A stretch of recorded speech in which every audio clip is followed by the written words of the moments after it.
ও বন্ধু,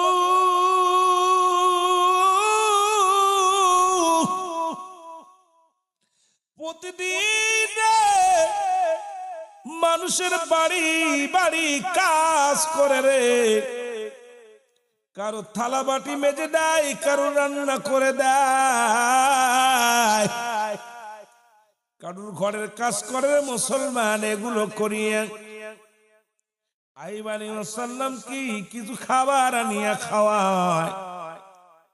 মাস্টার ইবলিসের নজরে এটা পড়ে গেল। আর স্বামী ভক্তি মানুষ, স্বামী ভক্তি স্ত্রী, এই দুনিয়ার মধ্যে তার কেমনে ইমান হারা করা যায়। আমার মুসলমান স্বামী স্ত্রীদের কেমনে পাটল লাগাই দেওয়া যায়। যে জল্পনা সেই কল্পনা সেই বুদ্ধিরে মুসলমান শোনে নাও। এ আমার বাবারা, আমার একদিন কোথাও কোনো কাজ পাই না, আইব আলাইহিস সালামের বিবি রহিমা মানুষের বাড়ি বাড়ি কাজের সন্ধানে ঘুরতে লাগলেন। কেউ তারে কাজ দেয় না, কেউ তার লগে কথা বলে না, কেউ তারে কোনো সাহায্য করে না। আইব আলাইহিস সালাম অসুস্থ। রহিমা চিন্তা করে, সারাদিন আমার স্বামী না খেয়ে আছে, সন্ধ্যা লাগলে যদি আমি তারে খানা না দিতে পারি রে, অসুস্থ রোগী আরো অসুস্থ হয়ে যাবে। আজকে কোথাও খানা পাই এলাম না। উনি ছুটে চলে গেলেন এক ইহুদির বাড়িতে। বাড়ি যে ডাক দে বলে, বোন রে আমাকে একটা কাজ দাও, তোমার অনুনয় বিনয় করি আমার একটা কাজ দাও। বলে কাজ দেব? আমার কোনো কাজ নাই, কাজ দিব না, তুমি চলে যাও। ডাক দে রহিমা, ডাক দে বলে, ও বোন, ঘরে আমার অসুস্থ স্বামী পড়ে আছে রে, ওই স্বামীর জন্য যদি খাবার না নিয়ে যায় স্বামী আরো অসুস্থ হয়ে যাবে। আমাকে যে কোনো একটা কাজ দাও, কাজের বিনিময় আমাকে কিছু খাবার দাও, এই খাবারটা নিয়ে আমার স্বামীকে খাওয়াইব। আরে মুসলমান, কিন্তু মহিলা কিছুতেই রাজি হলেন না। তখন রহিমা বিবি যখন উঠতে চলে আসতেছিলেন, পিছন থেকে দেখে রাবি মুসলমান রহিমার মাথার বড় কেশ, লম্বা চুল, আর এই চুলটার মধ্যে হাকিকত। আইব আলাইহিস সালাম অসুস্থ মানুষ, উঠতে পারে না, চুলটা ধরে ধরে উঠতেন। এই নবীর হাতের ছোঁয়া পাইয়া এই চুলের সৌন্দর্য আরো আল্লাহ দ্বিগুণ বাড়াইয়া দিছে। জোরে বলেন সুবহানাল্লাহ। বিবি স্বামী বিবি চুলের মধ্যে হাত দিত। আরে আল্লাহ রাব্বুল হাত, এই স্বামীর হাতের ওসিলায় বিবির মাথার চুলগুলো আরো লম্বা করছে, আর সুন্দর এত কালো কুৎসিত করছে যে মাথার চুলগুলো দেখে সেই পাগল হয়ে যায়। আর আইব আলাইহিস সালাম ওই চুল ধরে উঠতো, চুলটা মাথা নিচে করতো, যদি উঠা লাগতো আইব আলাইহিস সালাম আপনার রহিমা বিবির মাথার চুল ধইরা উঠে বসতেন। সুবহানাল্লাহ বলেন না। আমার ভাইরা, আমার বন্ধুরা, আমার ইহুদি মহিলার নজর পড়ে গেল চুলের দিকে। ডাক দেওয়া, রহিমা রে, তোমার চুলগুলো দেখি আমার অত্যন্ত ভালো লাগছে, তুমি যদি মনে কিছু না করো তোমার যথেষ্ট পরিমাণ খাবার দিব, আমি যা লাগবে তাই দিব, বিনিময়ে তোমার মাথার চুলগুলো যদি কেটে আমার দিতে পারো তাহলে বিনিময় পর্যাপ্ত পরিমাণ খানা তোমার দিব। রহিমা ডাক দিয়ে কয়, বোন রে, এই চুল পৃথিবীর মধ্যে আমি কাউরে দিতে পারবো না, কারণ আমার স্বামী উঠতে পারে না, আমার স্বামী, আমি একা মহিলা মানুষ উঁচু করতে পারি না, আমার স্বামী এক খাদ্যে চুলগুলো ধরে, আমি আর এক খাদ্যে ধরে তার উঠায় সেবা যত্ন করি, আমার স্বামীর সমস্ত গায়ের মধ্যে পোকামাকড়, আমার স্বামীর গালের মধ্যে জিহ্বার মধ্যে পোক লেগে গেছে, এত পরিমাণ অসুস্থ, স্বামী উঠে দাঁড়াইতে পারে না। স্বামীর সেবা করার জন্য এই চুলগুলো বড় হওয়ার কারণে আমার স্বামী চুলগুলো ধরে দাঁড়ায়, এই চুলগুলো ধরে বসে, সুতরাং এই চুলগুলো আমি দিতে পারি না। জোরে জোরে চিল্লায় বলা যাবে না মারহাবা।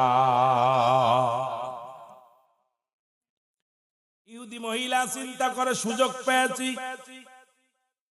চুল নিতেই হবে, রহিমার কাছ থেকে চুল নিতে হবে, স্বামী ভক্তি দেখা দিব, স্বামীর প্রতি ভালোবাসা দেখা দিব।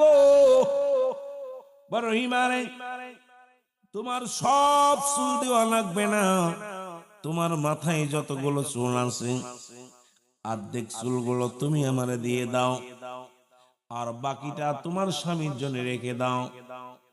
তবে যদি খানা নিতে চাও তাহলে পাবে, আর নয়তো একটা খুরমাও পাবে না, একটা দানাও পাবে না। রহিমা কয়, বোনরে আমি রাজি, তুমি আমার মাথার অর্ধেক চুলগুলো কেটে নাও, বাকিটা আমার স্বামীর জন্য রেখে দাও। কারণ আমার স্বামীর সেবা করতে হয়, আমার স্বামীর উঠাইতে হয়, আমার স্বামীর এই না যত্ন করি, এই চুলটা ধরে আমার স্বামী উঠে বসে। আজকে চুলগুলো সব নিও না, বিনিময়ে চুলের বিনিময়ে কিছু খাবার দিলেন। এই দৃশ্য মাস্টার ইবলিস দেখতে পাইলেন।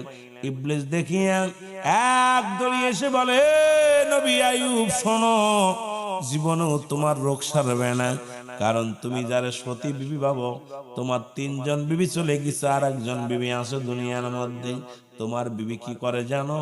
উনি চুরি করে এনে তোমারে খাওয়ায়, পৃথিবীর মধ্যে নোংরা পথে খাওয়ায়, হারাম ভক্ষণ করায় তোমারে। এই জন্য তোমার রোগ জীবনেও সারবে না। তুমি এত ইমানদার, তুমি এত বড় ইমানদার, তুমি আল্লাহর ভয় পাও, দুনিয়ার মধ্যে আল্লাহর গোলামি করো, অথচ তোমার যে বিবি আছে সেই বিবি তো অসতী। আজকে চুরি করতে যাইয়া, চুরি করে খাবার আনতে যাইয়া ধরা পড়ে তোমার বিবির মাথার চুলগুলো কেটে নিছে লোকজনে। জোরে জোরে চিল্লায়া বলা যাবে না আল্লাহু আকবার। আর একটু জোরে জোরে মহব্বতে দুরূদ শরীফ পড়েন, আল্লাহুম্মা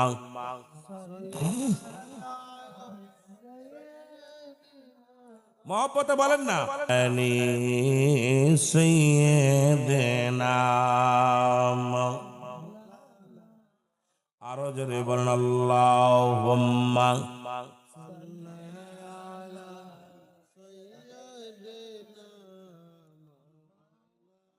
বাইরে যা 2-4 জন আছেন একটু দয়া করে দুরূদ শরীফ পড়েন।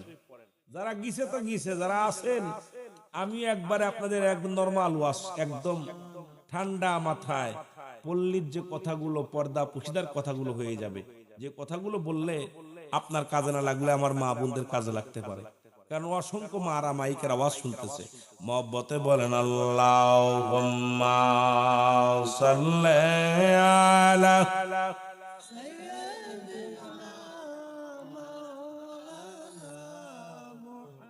ও তোমরা প্রেম করিয়া ভুইল না জীবনে, রাইখো মনে, প্রেম করিয়া ভুইল না জীবনে, বলো প্রেম করিয়া।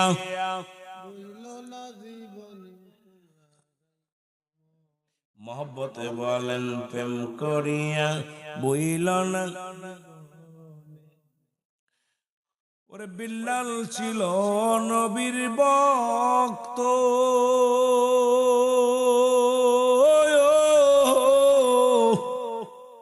আজান দিত 5 ওয়াক্ত রে, ওরে আজানেতে মিলত নবীর সনে, হায় হায় আজানেতে মিলত নবীর সনে, রাইখো মনে, আর প্রেম করিয়া।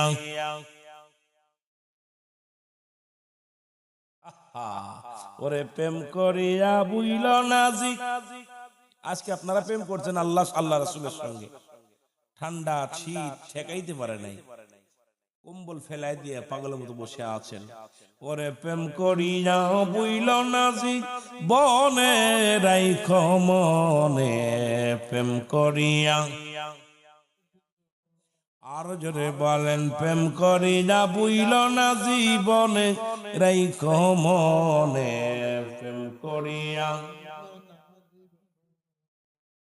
ওরে প্রেম করিল ইয়াস করনি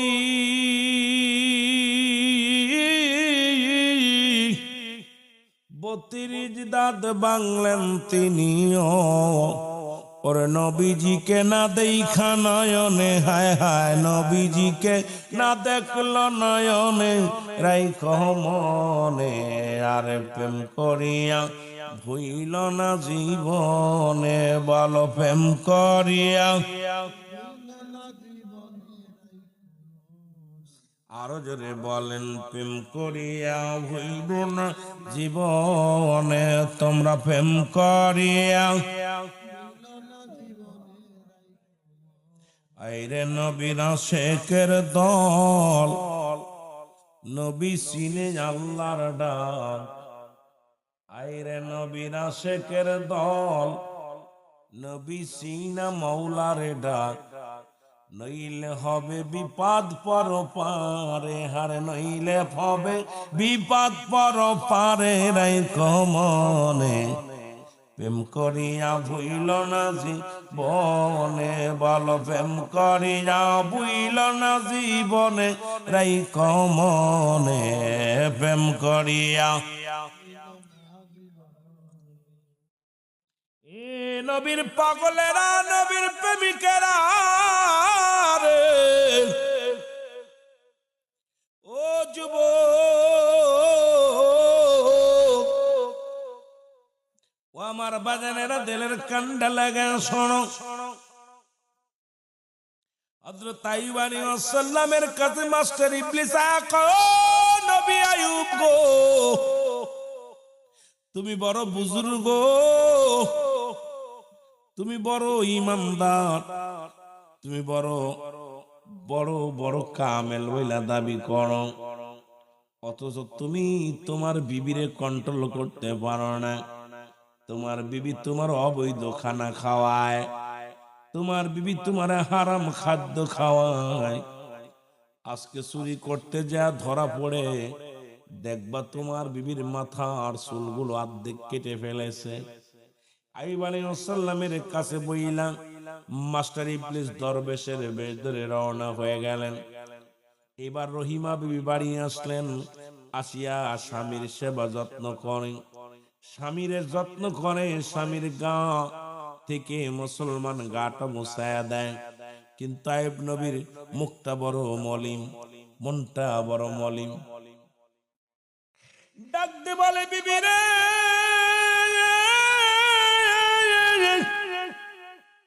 আমার অসুস্থতার সুযোগ নিয়া তোমার দুর্বলতার সুযোগ নিয়া তুমি আমারে হারাম জিনিস খাও ও বিবি তুমি আমার সঙ্গে অন্যায় করেছো আমি প্রতিজ্ঞা করলাম যদি কোনদিন আল্লাহ আমার এই রোগ থেকে সেবা করে তোমাকে 100 ডোরা তোমার গায়ের মধ্যে মারবো আমি জোরে জোরে চিল্লায়া বলা যাবে না আল্লাহু আকবার 100 ডোরা তোমার গায়ের মধ্যে বিয়ে ডাক দে বলে স্বামী রে আমার অপরাধ কি গো বলে স্বামী রে আমার অপরাধ কি জানতে পারি গো বলে বিবি রে দেখি তোমার মাথার কাপড়টা সরিয়ে ফেলো মাথার কাপড় সরাইয়া ফেললেন আমার বাবারা আমার দেখলো মাথার মধ্যে চুল অর্ধেক গুলো কাটা হযরত আইয়ুব আলাইহিস সালাম কান্দার বলে রব্বে কারীম তুমি আমারে কি পরীক্ষার মধ্যে ফেললাম সম্পদ ছেলে মেয়ে নিয়ে গেলাম সম্পদ নিয়ে গেলাম গায়ের মধ্যে কুষ্টি রোগ দিলারে আল্লাহ এখন বিবি আমারে বিবিরাও ছেড়ে চলে গেল মাত্র এক বিবি ব্যতীত অবশিষ্ট সবাই আমারে ছেড়ে চলে গেল গো আমারে সাইরা চলে গেছে এখন একজন বিবি মাত্র আছে সেও আমাকে হারাম খাওয়ায় আল্লাহ এখন আমি কি করবো গো আমার আল্লাহ এইটা ভাবতে ভাবতে হঠাৎ গা থেকে কয়েকটা পোক ঝরে গেল। ঝরে যখন জমিনের মধ্যে পড়ে গেছে, এই পোকাগুলো হযরত তাইয়্যিব আলাইহিস সালামের বিবি রহিমা বিবি পোকাগুলো ধরে আবার গায়ের মধ্যে লাগায়া দিছে। ডাক দে বলে, স্বামীর বিবি রে, এই পোকাগুলো পড়ে গেছে যেহেতু আমার দেহের মধ্যে অসংখ্য পোকা আমার গোস্তগুলো খাচ্ছে, ওরা খাইয়া তৃপ্তি পাচ্ছে, ওদেরকে ফেলায়ও না। আমার ওই দুইটা পোকাও নিচ থেকে তুলে আমার গায়ের মধ্যে দাও। যখন দিলেন সঙ্গে সঙ্গে আরো প্রচন্ড বেগে পোকাগুলো কামড় শুরু করে দিছে। আমার মা বাবারা, বোনেরা শোনো,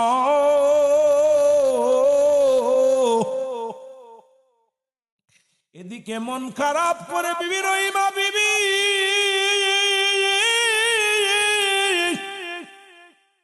ওরে গ্রামের দিকে যাই কাদের সন্ধানে।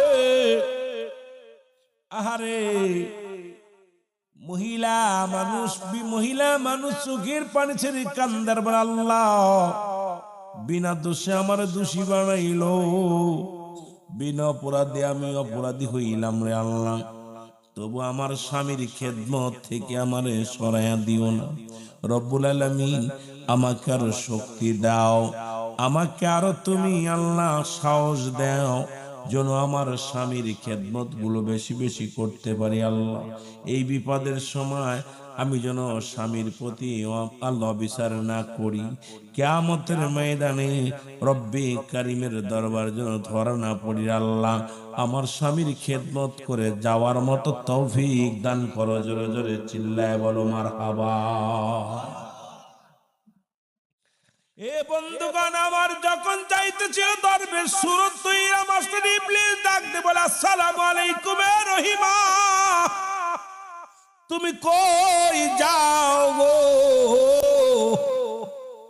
তুমি টেনশনে আছো, প্রেশানিতে আছো? ডাক দে কয়, হ্যাঁ। কয় তোমার স্বামীর পছন্দ রোগ ধরেছে, গায়ের ভিতরে পোকামাকড় ধরেছে, আমি ওষুধ দিব, ওষুধটা নিয়ে যদি তুমি লাগাইতে পারো তাহলে তোমার স্বামী একবারই সুস্থ হয়ে যাবে। আমাকে একটা মহান আল্লাহ পাক এটা দুধ হিসেবে পাঠিয়েছে, তুমি আমারে বিশ্বাস করতে পারো রহিমা, আমি তোমারে চিনি, আমি মুরব্বী মানুষ, তোমার কাছে কোনো ঠকবাজি করব না, কোনো দান্দাবাজি করব না। রহিমা বিবি ডাক দেখায় বলেন, ও দরবেশ বাবা, কি ওষুধ বলো গো? দরবেশ ভিতর থেকে কি করলেন, মদের বোতল বের করে দিলেন। একটা মদের বোতল দিয়া কয়, ও রহিমা, তোমার স্বামীর গায়ের মধ্যে এই পানিটা সুন্দর করে লাগায় দিব। এবার পকেট থেকে একটা খিঞ্জিরের ছা, শুয়োরের বাচ্চা বাইর করে দিলেন। মুসলমান শোনো, শুয়োর খিঞ্জির বাইর করে দিয়া ডাকতে বলো, রহিমা যাও যাও যাও, এই খিঞ্জিরটার জবাই করে সুন্দর করে পাক করে তোমার স্বামীরে দিবা। তোমার স্বামীর যদি খাওয়াইতে পারো, তোমার স্বামীর সমস্ত পছন্দ সেরে যাবে।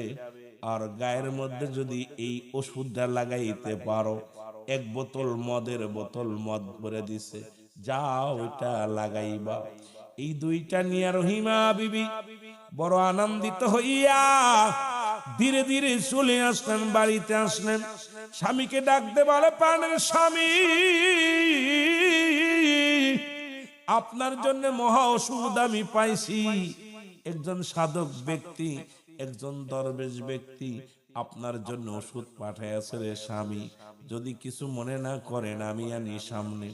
ডাকতে বলে, বিবিরে আন আন আন আন।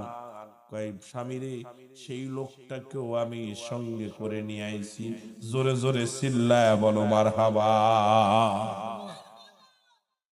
একদম বুড়া, দাড়িগুলো ফাঁকা টাকা, মুরব্বী মানুষ। আই বলে, সালাম সালাম, আসসালামু আলাইকুম নবী আয়ুব। ওয়ালাইকুম আসসালাম।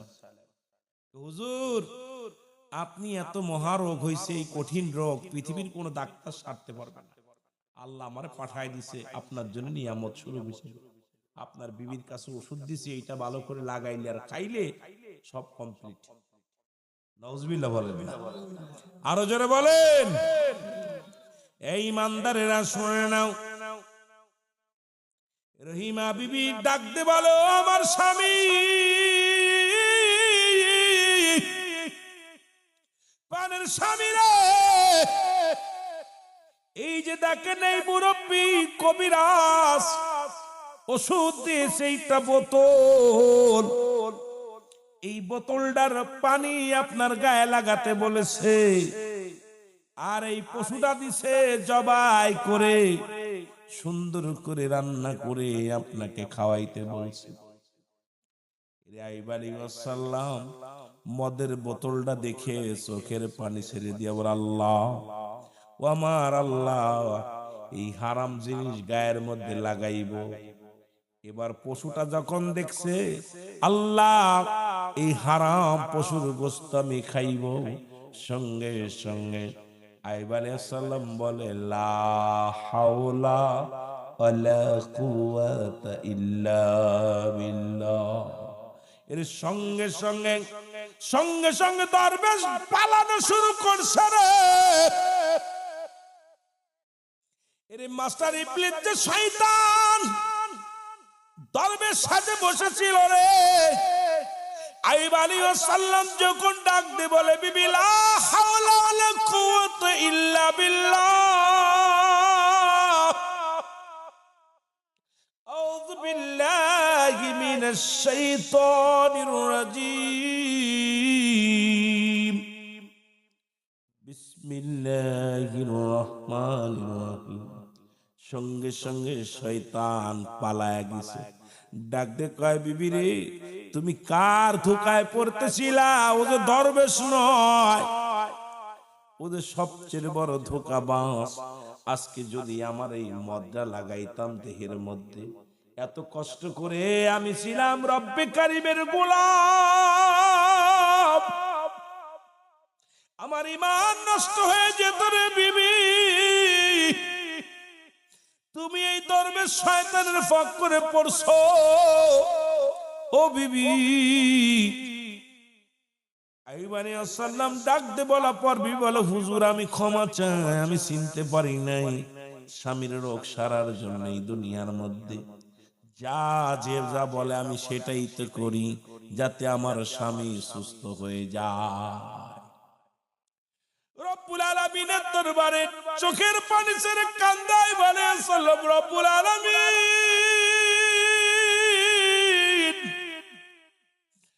তুমি আমার যত পরীক্ষা নিবা না,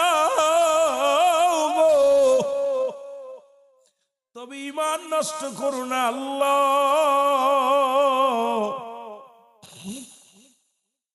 ঈমান যদি চলে যায় আমি জাহান্নামী হয়ে যাব আল্লাহ। হঠাৎ মনে পড়ে গেল আইয়ুব আলাইহিস সালামের, আরে আমি এত কবিরাজ কেন দেখাইতেছি? আদম আলাইহিস সালাম একটা ভুল করেছিল, উনি কেঁদেছিল, রব্বানা জানানা সালাম, ক্ষমা পেয়ে গেলেন, রোগ থেকে মাফ পেয়ে গেলেন। শুধু পাইলেন না, দুনিয়ার সম্পদ ফিরে পাইলেন, সন্তানদের ফিরে পাইলেন, দুনিয়ার মধ্যে যত রাজ দরবার ছেড়ে দিছি এটাও ফিরে পাইলেন। এর মুসলমান প্রতিজ্ঞা করলেন, রহিমাকে 100 টুরা মারতে হবে গো। মুসলমান শুনে নাও, জিবরিল আমিনা কয়, নবী গো খবরদার খবরদার, রহিমার গায়ে কোনো আসর দিবেন না। আপনার রহিমা ছিল পুত পবিত্র, আপনার রহিমা ছিল চরিত্রবান নারী। কারণ এই 5টা গুণের নারীর মধ্যে মা রহিমার ছিল 5টা গুণ। নাম্বার 1, 1 নাম্বার হলো, বাবারা শোনো, এই খাটলা মুসলমান শুনে নাও, আমার বাবারা আমার, এই খাটলা দক্ষিণ পাড়া যুব সমাজ শুনে নাও। রাসূল বলছে 5টা গুণের নারী বিয়ে করতে, তার ভিতরে মা রহিমার ভিতরে ছিল 5টা গুণ। এই পৃথিবীর মধ্যে পৃথিবীর মধ্যে অনেক নবীদের বিবিদের, সব নবীদের বিবির ভিতরে ছিল 5টা গুণ। সবচেয়ে বড় মজার বিষয়, আমার নবীর মা আমিনার ভিতরে ছিল এই 5টা গুণ। নাম্বার 1, 1 নাম্বার হলো সতীত্বর আমানতদারি। জোরে বলা মারহাবা। 1 নাম্বার হলো সতীত্বর আমানতদারি। এ কাটলার মারা শোনো, আজকে তো সতীত্ব মামাতো ভাই, খালাতো ভাই, ফুফাতো ভাই সর্বনাশের মূল, ঠিক কিনা? আর একটু জোরে বলেন ঠিক কিনা? আপনাদের কষ্ট হচ্ছে? মানুষ নাই এমনি কষ্ট হচ্ছে। আমার কুয়াশ করতে মেলা কষ্ট হচ্ছে। লোকজন না পাইলে মজা লাগে না, আওয়াজের একটা তাসির থাকে। মন চাচ্ছে খালি সময় চাচ্ছে সাইরা দি, আবার মন চাচ্ছে আবার কষ্ট করে আইছি একটু কথা বলি। কিন্তু লোকজনের সমাগম, যাও 2-4 জন আছেন, এমন শীতের কারণে এমন মুখ বন্ধ করছেন, মন চাচ্ছেন আপনাদের আর সুবহানাল্লাহ আলহামদুলিল্লাহ দুরূদ শরীফ পড়তে। আমরা 2 ভাই পড়তেছি, আর পাশের তো 2টা, আর সামনে তো 1-2 জন মোটামুটি মাঝে মাঝে একটু সারা দিচ্ছে, আর বাকিগুলো মুখের ভিতরে ঠান্ডা ঢুকে গেছে, ওটা আর খোলা যাচ্ছে না। কষ্ট হচ্ছে আপনাদের? আওয়াজ দিবেন ইমানদারি। ধান তো ধান আর সিটে একসাথেই থাকে। ধান আর সিটে দেখছেন মা বোনেরা ধান যখন জমিনে থাকে একই বালিতে হয়। ধানে বুঝায় সিটে রে তুই আয়, এখনো সময় আছে, গৃহস্থর পরাণ বরে। সিটা কয় দূর, তোরে নিয়ে খাইয়া ফেলবো, তোরে নিয়ে সেদ্ধ করব, তোরে নিয়ে কি করব, তোরে নিয়ে বানবো, এরপরে তোরে মিলে নিয়ে ভাঙবো, বাইঙ্গা তোরে রাড়ি পাতিলের ভিতর দিব, দিয়া তোরে গৃহস্থ খাইব। দানে কয় সিটা ফালাফালি করিস না, তোরে কইছি এখনো গৃহস্থ এত কষ্ট করে মাল কামাইছে, কত কষ্ট করছে, তুই ভালো হ। সিটে কয় সম্ভব না। আগুনের মধ্যে যান দিয়ে পুড়ায়, সিটে কয় দোস্ত আগে জানতাম সিটে হইতাম না। কথা বুঝেননি? তোরে গৃহস্থ খাইবো আর আমারে পুরাইবো। কথা বুঝেননি? তো জান্নাতি মানুষগুলো বয়ে আছে, তাবারক আছে, তাবারকের নিশায় কিছু আছে, তারা দূরে দূরে ঘুরতেছে যে হুজুর খালি নবী সালাম আলাইকা বলবো, আয়ার টুকলাটা ধরবো, বাইরে বেরে থাকবো। কি কন? আর আপনারা আছেন যে না হুজুর যাই বলুক, ওয়াজ হোক আর না হোক, হুজুর আওয়াজ দিলেও বয়া বয়া জান্নাতের বাগানে একটা নিঃশ্বাস ছাড়তেছে, একটা গুনাহ মাফ হচ্ছে। এই জান্নাতের বাগান তো আমার জীবনের শেষ মাহফিল হতে পারে, আর জীবনে বসতে পারি নাও পারি, কারণ কার জীবনের শেষ মাহফিল, কার জীবনের শেষ রাত বারবার গড়ি দেয়া লাগবো না, ছেড়ে দিব সময় মতো। বিশেষ করে সবারই ফজরের নামাজও কাজা যাবে, সব হিসাব করে আমিও বেশি আগাবো না, ভয় নেই। আমি শুধু আমার মা বোনদের জন্য কথাটা আজকে বলার একটা একমত ছিল যে লোকজন কম, যদি আমার একটা মা যদি একটা স্বামীর খেদমত করে, বর্তমান তো খেদমত নাই, আজকে বর্তমান স্বামীরে পা দিয়ে একদম কি অবস্থা, ওরে ভাই যদি একটু স্বামী হেলতে পড়ে যায় আর বিবিধদেরই কথা হুনতে হুনতে বেটার শান্তি নাই, সুখ নাই। কথা বুঝেননি? বেটা মানুষ আমরা এমন অবস্থা, কিন্তু বেটিরা বোঝে না বেটাদের কষ্ট। যদি বুঝতো আপনার পাটা সবসময় ধোয়া ধোয়া পানি খাইতো। কথা বুঝেননি? বোঝে না, এই বেটা মানুষের কষ্টটা বেটিরা বোঝে না। আমার বাবারা, আমার বন্ধুগণ, আমার রব্বুল আলামিন বলে জিবরিল তাড়াতাড়ি যাও, আমার আয়াতকে বলে দাও একটা চাবুক যেন আমার রহিমার গায়ে না চালায়, কারণ আমার রহিমা ছিল পুত পবিত্র। 1 নাম্বার গুণ ছিল আমার রহিমার ভিতরে, 1 নাম্বার গুণ ছিল সে সতীত্বর আমানতদারি। একমাত্র আয়ুব তার সতীত্ব দেখেছে, অন্য কোন পুরুষের কাছে আমার মা রহিমা যাই নাই। আর দুজনে বলেন না মারহাবা। 2 নাম্বার, ও জিবরিল জানে আসো মা রহিমা 2 নাম্বার সে একজন আমলদারি নারী, হাজারো কষ্ট করেছে, স্বামীর খেদমত করেছে, আমি রব্বে কারিমের গোলামি করেছে। তুমি তার কানে কানে যে বলে আসো, রহিমাকে যদি আজকে বিচার করে, রহিমারে যদি কষ্ট দেয়, আমি আল্লাহ কষ্ট পাবো। কারণ আমার রহিমা এত আমলদারি নারী ছিল, সারা রাত ভরে স্বামীর খেদমত করে তো আর সুযোগ পেলে আমি আল্লাহর দরবারে সিজদায় লুটিয়ে পড়তো, এমন আমলদারি ছিল। আমার মারা শোনো, এত কষ্ট করেছিল, দুনিয়ার মধ্যে স্বামীর জন্য মানুষের বাড়ি বাড়ি কাজ করে খাইতো, খাবার এনে দিত, কিন্তু সে আমার ইবাদত করতে ভোলে না। পৃথিবীর মধ্যে রহিমা এমন একজন আমলদারি নারী ছিল। তৎকালীন জামানার মধ্যে যত মেয়ে মানুষ ছিল তার ভিতরে সর্বোচ্চ গুণের গুণান্বিত রহিমা। সে এত পরিমাণ আমল করত, যখন স্বামী ঘুমায়া যেত, অসুস্থ স্বামীরে ঘুমায়া সিরা মাদুরে বিছায়া রব্বে কারিমের দরবারে সিজদা লুটায়া লুটায়া কান্ত।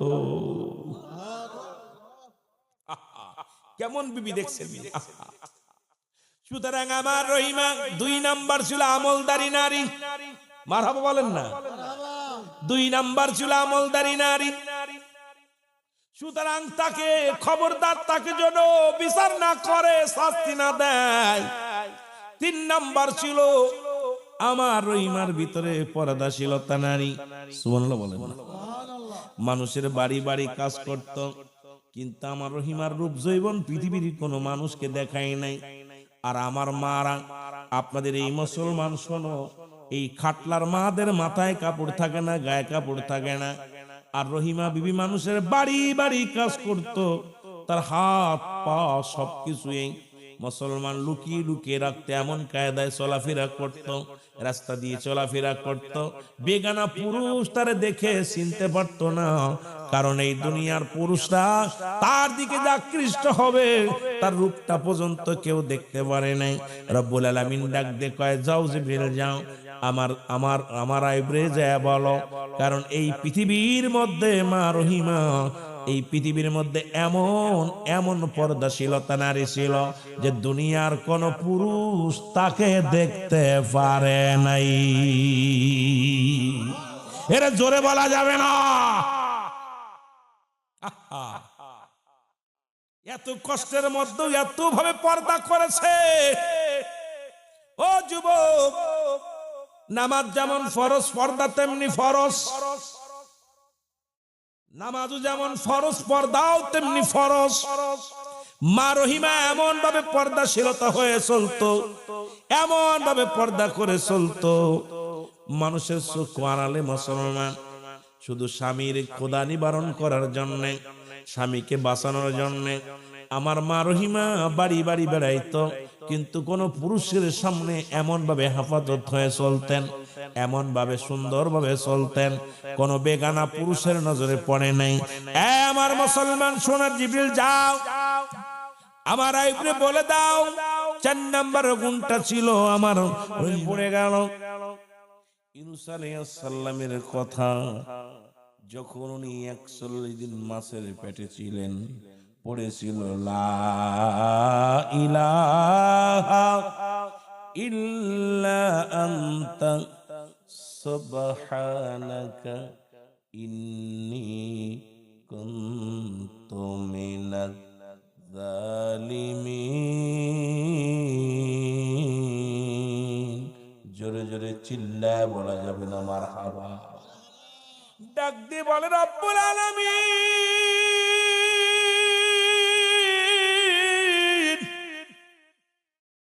তুমি পানির নিচে ইউনূস আলাইহিস সালামকে 140 দিন রেখেছিলেন। রব্বুল আলামিন যখন ইউনূস স্বীকার করেছিল,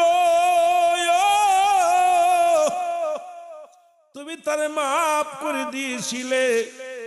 আমি আইয়ুব এত কষ্টের মধ্যে আছি আল্লাহ। যখন রুহের জগৎ, সব রুহের জগৎ ত্যাগ করেছিল, রব্বুল আলামিন বলেছিল আলাস্তু বিরাব্বিকুম, তখন সব রূহ বলেছিল কালু বালা, স্বীকার করলাম আপনি আমাদের রব, আপনি আমাদের মালিক, আপনি আমাদের প্রভু, আপনি আমাদের রিজিক দাতা, আপনি আমাদের আইন দাতা। তখন তোমার ওই নামের পাশে একটা নাম দেখেছিলাম, রব্বুল আলামিন। আইয়ুব চিল্লা বলে, রব্বুল আলামিন রে, তোমার ওই কুদরতি নামের পাশে একটা নাম দেখেছিলাম রে, লা ইলাহা ইল্লাল্লাহু মুহাম্মাদুর রাসূলুল্লাহ সাল্লাল্লাহু আলাইহি ওয়াসাল্লাম। জোরে জোরে চিল্লায় বলো মারহাবা। মনে পড়ে গেছে বলে সাল্লামের আহারে আরশ মহল্লা একটা নাম দেখেছিলাম, সেই নামটা আল্লাহ তোমার নামের সঙ্গে নাম, তোমার নামের পাশে নামটা দেখেছিলাম। জানি আমি ওই নামটা পৃথিবীর মধ্যে সবচেয়ে বড় নিয়ামতের নাম গো। ও রব্বুল আলামিন, আমি আইব ওই নামের ওসিলায় ক্ষমা চাই, চাইতে দেরি আল্লাহ পাক জিবরিলে পাঠায়া দাও, যায় জিবরিল যাও আমার আইবকে জানায় আসো রে, আমার হাবিবের নাম ধরেছে, আমার নবীর ইজ্জতের খাতিরে আইবকে আমি আল্লাহ পরিপূর্ণ সুস্থতা দান করে দিলাম। জোরে জোরে চিল্লায় বলা যাবে না মারহাবা? আর একটু জোরে।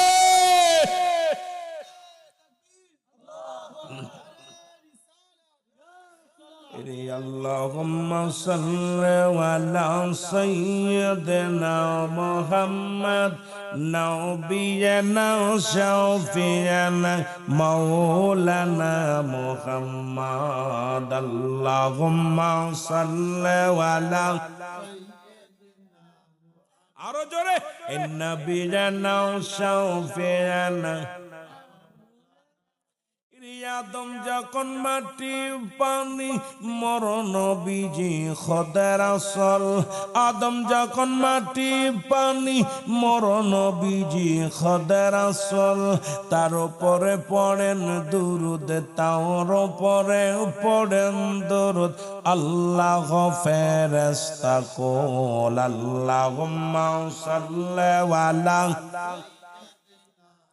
জোরে পড়েন না, এরে নবী জানা শাফিয়ানা।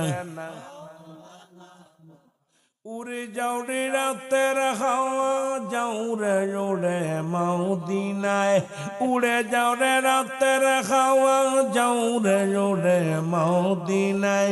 এই গোলামের সালাম খানি, এই গোলামের সালাম খানি পৌঁছাই দিও মদিনায়। আল্লাহুম্মা,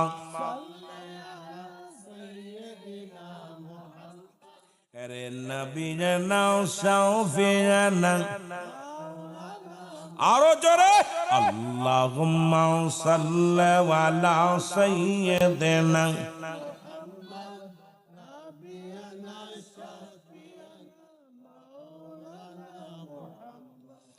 ইরে নবীর পরে আর কোন নবী আসিবে না রে দরায়, আমার নবীর পরে এই দরাতে আর কোন নবী আসবে না ধরায়।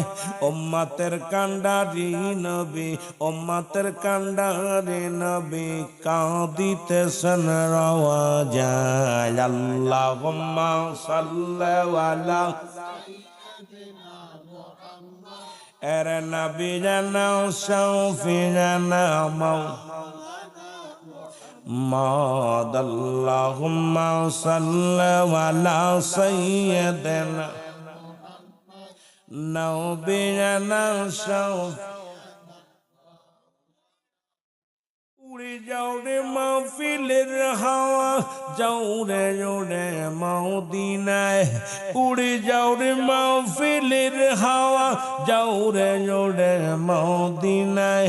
এই গোলামের সালাম খানি, এই গোলামের পৌঁছাই দিও মদিনায়। আল্লাহুম্মা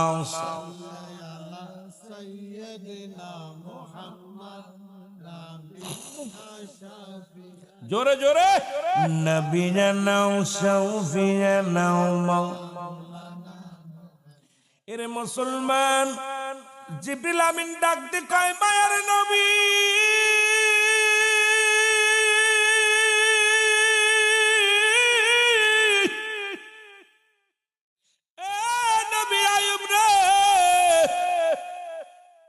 আপনি এতদিন পরে যে নবীর উসিলা করছো গো,